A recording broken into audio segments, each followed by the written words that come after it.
예, 안녕하세요. 저는 한국정보통신기술협회 표준화본부 표준기획단장 김대중입니다. 대망의 글로벌 ICT 표준 컨퍼런스 뉴 노멀 시대 선도를 위한 ICT 표준의 역할을 주제로 2020년도에 진행된 본 행사의 마지막 날입니다. 마지막 날이고 오늘은 ICT 표준화 전략 맵과 포럼 성과 발표회 관련된 내용이 진행될 예정입니다. 그래서 이제 보시면은 전체적인 프로그램을 말씀드리고요. 전체 행사에 대해서 인사말을 간단히 드리겠습니다. TTA가 추진하고 있는 여러 가지 업무 중에 표준화 업무 중에 추진체계 전략 분석과 포럼 지원이 있습니다. 그 두 가지 사업에 대해서 전체적으로 설명하는 기회가 오늘 있는 거고요.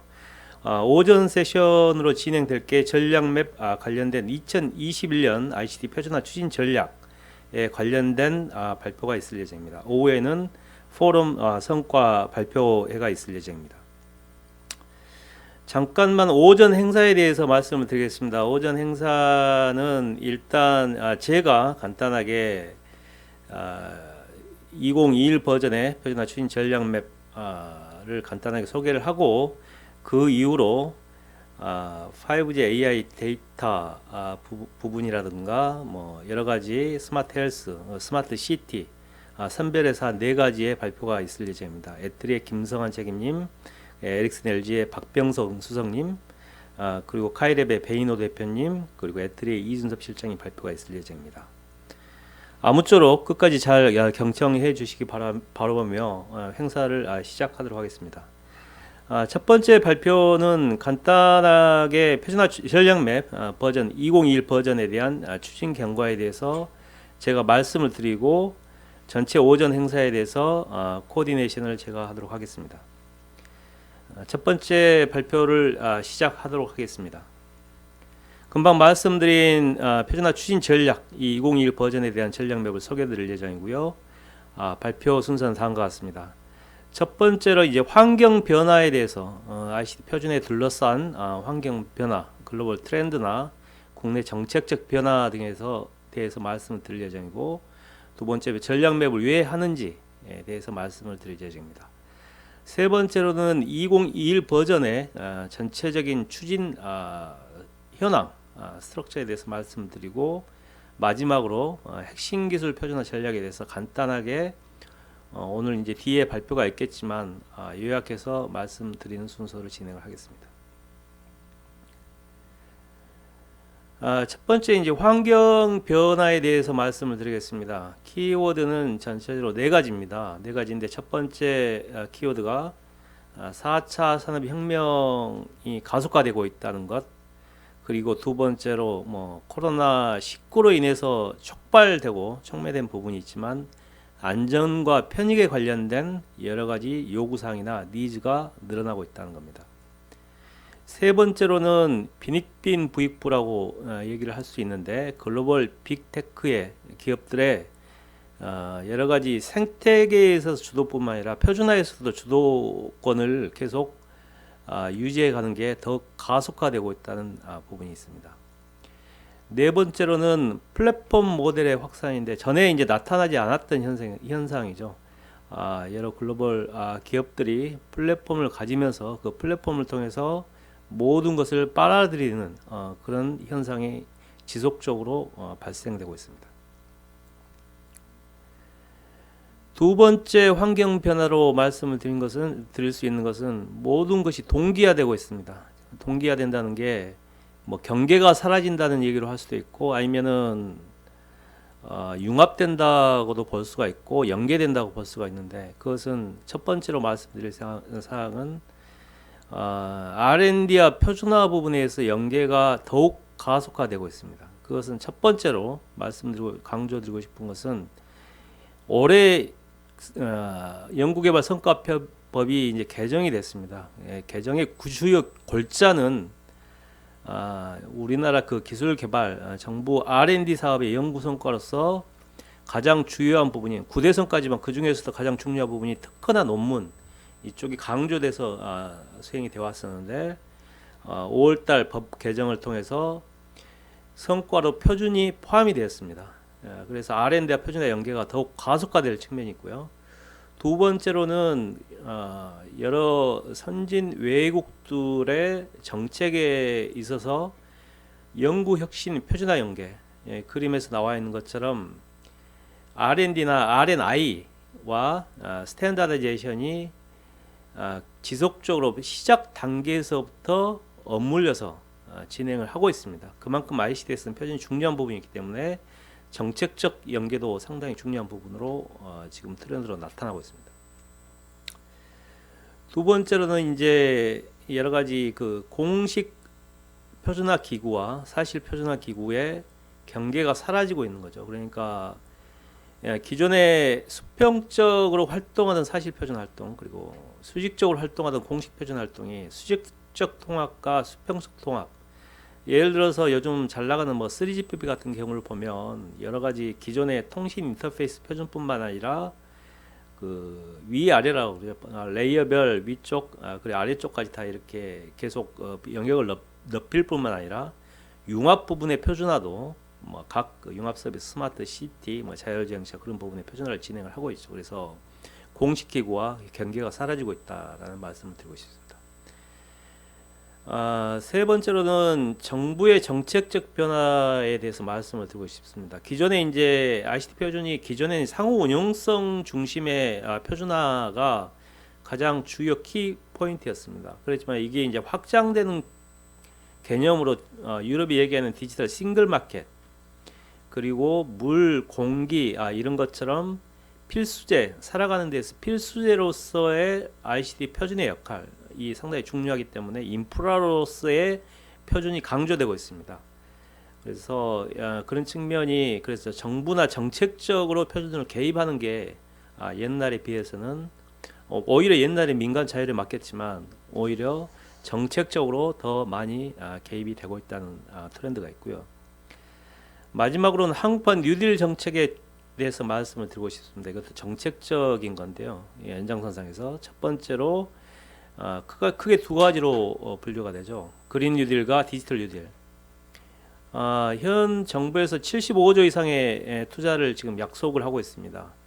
그 큰 두 줄기 중에 하나가 디지털 뉴딜입니다. 디지털 뉴딜은 사실 알고 보면 그 안에 들어있는 걸 보면 ICT 기술과 표준으로서만이 디지털 뉴딜 정책을 성공할 수 있는 기본 베이직 컴포넌트로서 표준이 작동할 수밖에 없는 사안인 것 같습니다. 크게 8가지로 이제 환경 변화에 대해서 말씀을 드렸고요. 전략맵 추진 목적에 대해서 간단하게 말씀을 드리겠습니다. 표준은 브릿지입니다. 브릿지, 연결 다리이고요. 첫 번째 추진 목적의 연결 다리로서의 표준을 하려면 전략맵이 필요합니다. 여기에 적혀져 있는 것처럼 표준은 R&D와 상용화, 기술과 사용자 요구가 연결다리 역할을 수행하고 있고, 그래서 이 연결다리 수행을 위해서 어떤 게 필요하냐? 전략이 필요하죠. 전략맵을 실현한 게 전략맵이고요. 그리고 두 번째로는 이 전략맵이라는 게 그 목적이 민간 R&D를 촉진하고 정부 R&D를 수행하는 연구 수행자의 표준화 동향 조사에서 레퍼런스 역할을 하고, 세 번째는 직접적인 프랙티컬한 ICT 표준 개발 항목을 제시함으로써 표준 개발 과제의 시드가 되고 있습니다. 특히 작년에 이제 그 한국 리서치를 통해서 사용자로부터의 어떤 전략맵의 활용 부분에 대해서 의견을 들어본 결과 표준화 동향 조사라든가 연구에서 참조 부분이 가장 큰 역할을 하고 있었습니다. 그래서 속에 이 전략맵의 역할이 우리나라에서 큰 이렇게 자리매김했다는 것을 알 수 있었습니다. 그래서 두 번째 목적은 이제 국제 주요 표준화, 사실 공식 표준화 기구의 대응 전략 방향을 수립하는 게 두 번째 목적입니다. 두 번째 목적의 이제 부분은 이 그림에 나와 있는 것처럼 글로벌 사실 표준화 기구, 국제 공식 표준화 기구가 여러 가지 많이 있습니다. 각 기구별로 어떻게 대응하고 어떤 항목을 어떻게 대응할지에 대해서 전략 방향을 제시하고 있습니다. 그래서 아주 클리어하게 제시하고 있기 때문에 예를 들어서 본인이 어떤 기술자가 어떤 기술을 가지고 있고 이것을 예를 들어서 OMTM에 뭔가를 제안하고 싶다 그러면 전략 맵을 참조를 하면 바로 쉽게 이해를 하고 어프로치를 할 수 있는 그런 구도로 되어 있기 때문에 크게 이 두 가지로 이제 전략 맵의 추진 목적은 말씀드릴 수가 있습니다. 세 번째로 말씀드릴 사항은 전략 맵의 추진 현황에 대해서 말씀을 드리겠는데요. 전략 맵은 2002년에 시작했고 2020년 18년 됐습니다. 18년 됐고 지속적으로 진화해 오고 있습니다. 여기 빨간 글씨로 있는 게 뭐 키포인트나 변경된 주포인트네 이게 매트릭스 분석 모형을 도입을 하거나 뭐 스타형 지수를 도입하거나 스워트 분석을 하거나 뭐 특허 전략을 포함하거나 2019년에 된 기술 간 연계들을 포함하거나 중장기 표준화 전략을 상세하거나 이런 측면으로 지속적으로 진화해 왔습니다. 수립 절차는 다른 전략 보고서 대동소이합니다. 사전조사 분석, 중점 기술 선정하고 기술별 현황 분석 전략 수립한 다음에 활용 홍보하는 수순으로 진행을 하고 있습니다. 이번 2021 버전의 중점 기술 9개 DNA 기반 기술과 8개 ICT 융합 기술로 되어 있습니다. DNA 기반 기술은 여기에 나와 있는 것처럼 B5G, WLAN, PAN, 지능형 네트워크, 전파 응용, 사물 인터넷, AI 데이터, 클라우드 컴퓨팅, 블록체인, 차세대 보안이고 이 기반 기술에 의해서 융합 기술은 스마트 공장, 스마트 시티, 스마트 팜, 스마트 헬스, 스마트 모빌리티, 공공안전 ICT, 실감 방송 비디오, 실감형 콘텐츠 이렇게 되었습니다. 총 페이지 수가 6권에 2000페이지가 넘는 양입니다. 상당히 방대한 양이기 때문에 아울러 이제 각 기술별로도 활용을 이렇게 참조할 수 있는 부분으로 되어 있습니다. 약간 올해 좀 바뀐 부분에 대해서 말씀을 드리면요. 기술별로 보면 첫 번째 키포인트는 B5G가 포함이 됐다는 건데요. 5G 상용화, 세계 최초 상용화 이후에 벌써 6G를 얘기하고 있습니다. 6G를 대비하기 위해서 비욘드 5G에 대해서 기초적으로 어떻게 대응할 것인가에 대한 내용이 포함되어 있고요. 두 번째로는 AI 데이터, 기존에 이제 지능 정보로 되어 있던 부분을 AI 데이터로 바꿔서 AI가 모든 걸 바꾸는 세상이 될 거죠. 그게 기반이 데이터고 그래서 AI 데이터로 해서 기술로 들어가 있습니다. 세 번째로는 융합 트렌드를 더 반영을 했습니다. 기존에 이제 융합 스마트 X로 되어 있던 것을 분류를 해서 스마트 공장, 스마트 시티, 스마트 팜 그리고 스마트 헬스 네 가지로 나누어 스마트 모빌리티까지 5가지로 나누어서 이렇게 포함을 융합을 좀 강조를 했습니다. 더 중요한 부분은 디지털 뉴딜 정책을 반영을 했다는 겁니다. 75조 투자하는데 그 성공해야 됩니다. 그게 시드머니가 전략 맵에 몇 억 안 되는 돈으로 디지털 뉴딜의 표준 기반이 되도록 할 수 있도록 크게 네 가지 DNA 생태계 강화, 교육 디지털 전환, 비대면 산업, SOC 디지털화 네 가지 분야입니다. 네 가지 분야에 포함되어 있는 여기 오른쪽 그림에 나와 있는 사일로 그림에서 보이듯이 이 17개 중점 기술이 각 역할을 각 분야별 역할을 할 수 있도록 그 전략맵 구성도 또 그렇게 바꿨고요. 그래서 선택과 집중을 통해서 이걸 할 수 있도록 바꿨습니다. 그리고 또 융합 서비스 표준 프레임워크 전략이라고 해서 2019년도에 애트리가 추진했던 표준 프레임워크가 있습니다. 이 표준 프레임은 말이 어려운데요. 레고 표준으로 봅니다. 그래서 융합 서비스라는 스마트 시티나 뭐 스마트 헬스, 스마트 팜은 한 가지 기술로 되는 게 아니라 여러 가지가 조합돼서 레고 블럭이 조합이 돼서 이루어지는 건데 레고 블럭을 조합하다 보면 이 빠진 데가 있겠죠. 이 빠지는 게 잠재 표준이고 조합된 게 식별 표준. 식별 표준은 지금 있다는 거고 잠재 표준은 없다는 얘기인데 그걸 분석을 했습니다. 분석을 해서 전략 맵에 포함을 시켜서 표준화 항목을 제시하고 있습니다. 오픈소스 부분입니다. 이 부분은 올해 오픈소스 전략에 관련돼서는 국내에서 나와 있는 전략 보고서 책은 지금까지 없었던 걸로 알고 있습니다. 우리나라 최초일 걸로 생각하고요. 오픈소스 부분은 소프트웨어 중심의 ICT 기술이 강조가 되면서 표준에 있어서 오픈 소스가 상당히 중요하게 자리매김하고 있습니다. 첫 번째는 오픈 소스 두 가지로 분류가 있습니다. 오픈 소스는 표준화 개발 단계에서 오픈 소스 구현과 검증을 요구하는 데가 있고, 두 번째로는 오픈 소스를 절차에서 요구를 하지 않지만 표준을 개발하고 오픈 소스를 구현하는 생태계가 있습니다. 그 두 가지의 그 표준화 기구별로 분석을 하고 어떤 표준화 항목을 오픈 소스로 구현을 할 수 있는 건지 해야 하는 건지 커뮤니티에 활동을 해야 되는 건지를 전략 보고서를 제시를 하는 게 별도의 보고서로 발행할 예정입니다.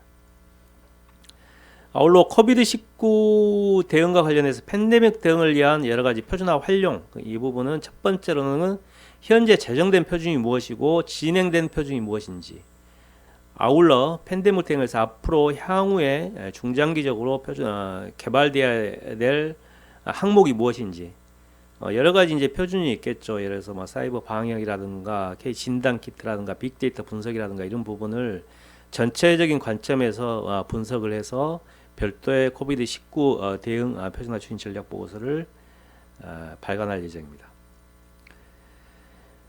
마지막으로 DNA 핵심 기술 표준화 전략에 대해서 말씀을 드리고자 하는데, 이 부분은 이제 오늘 발표에서 AI 그리고 5G 그리고 스마트 헬스, 스마트 시티는 각각이 25분간의 이제 그 전문가께서 발표를 할 예정입니다. 그래서 제가 간단하게만 말씀을 드리면, 그것의 취지를 말씀드리면, 여기에 이제 왼쪽 그림에 과학기술 연계 기술표를 응용해서 만든 그림이 있습니다. 이 부분은 기존의 핵심 ICT 표준화는 이 5가지로 생각이 됩니다. 인공지능, 빅데이터, 클라우드, 5G, 그리고 사물 인터넷, 차세대 보안이고, 이 표준이 완성이 돼야만 원자핵의 바깥 부분에 있는 융합 서비스가 잘 된다는 얘기고요. 오른쪽 그림은 융합 서비스의 기술 표준을 어떻게 구성되는 건지에 대해서 말씀드립니다. 핵심 표준이 있고 응용 기술 표준이 있고 각 서비스 사일로별로 특화 기술이 있습니다. 이게 이렇게 횡적으로 완성이 돼야만 융합 서비스가 완성된다는 부분이고요. 그래서 이제 그런 부분을 완성을 하기 위해서는 이제 오후 발표는 핵심 기술 위주로 이렇게 두 가지에서 융합 서비스 두 가지, 그 핵심 기술 두 가지가 발표가 될 거고, 총 이제 17개의 기술별, 그리고 디지털 뉴딜별로 4개의 분야별로 어떤 기술이 이렇게 기술되어 있는 부분은 책자가 온라인, 오프라인으로 다 발간이 되기 때문에 그것을 이제 확인을 하시고 뭐 이렇게 좀 레퍼런스로 삼으시면 되지 않을까 하는 생각입니다. 오늘 뭐 발표자를 잠깐 랩업을 하겠습니다. 한 1분 50초 정도 남았는데요. 환경 변화에 대해서 말씀을 드렸습니다. 플랫폼 모델 확산되어 있고요. 공공 안전 편익 강조되고 4차 산업혁명은 계속 가속화되고 있습니다. 앞으로는 그런 얘기가 있더라고요. 광산, 금속 광산에서 로봇이 금속 광산에서 철을 생산을 해서 로봇 기업한테 팔면 로봇 기업이 그 철을 이용해서 로봇을 생산하고 그 로봇이 다시 광산에 철을 생산하기 위한 로봇으로 투입된다. 자체 생태계가 구성될 수도 있다는 얘기죠. 아울러 글로벌 빅테크 표준화가 주도가 되고 R&D 표준이 연계가 되고 정책 표준이 더욱 강조되고 산업과 ICT 간의 융합이 되고 공식 사실 간의 경계가 허물어지고 있습니다. 뭐 이러한 환경 변화를 반영해서 전략맵은 앞으로 민간 R&D를 촉진하고 정부 R&D의 레퍼런스가 되고 ICT 표준 개발 그리고 대응 전략을 4가지의 목적을 위해서 계속 발간할 예정이고요. 이런 측면에서 이번 2021 버전의 전략맵 개요는 여기에 나와 있는 것처럼 말씀드린 것처럼 이렇게 구성을 했습니다. DNA 핵심 표준은 이제 그 다음 발표자이신 애트리의 김성환 책임께서 AI, DNA 생태계 구축을 위한 AI 부분에 대해서 전략에 대해서 이제 말씀을 해주실 예정입니다. 이상으로 제 발표를 마치고요. 다음에 이제 김성환 책임께서 준비를 하고 계시는데 잠깐 제가 김성환 책임연구원에 대해서 소개를 해드리겠습니다. 인공지능 분야에 대한 이제 국내 표준화 추진 주요 현황에 대해서 전략을 제시할 예정이고요. 우리 김성환 박사님은 현재 그 TTA에서 PG 1005 인공지능 프로젝트 그룹 분과 의장님이십니다. 그리고 뭐 여러 가지 IQT의 SG16 멀티미디어 분야의 에디터를 역임하고 계시고 SG42 인공위원 국내 대표로 참여하고 계십니다. 김성환 박사님 준비되어 있으시면 발표를 부탁드리겠습니다.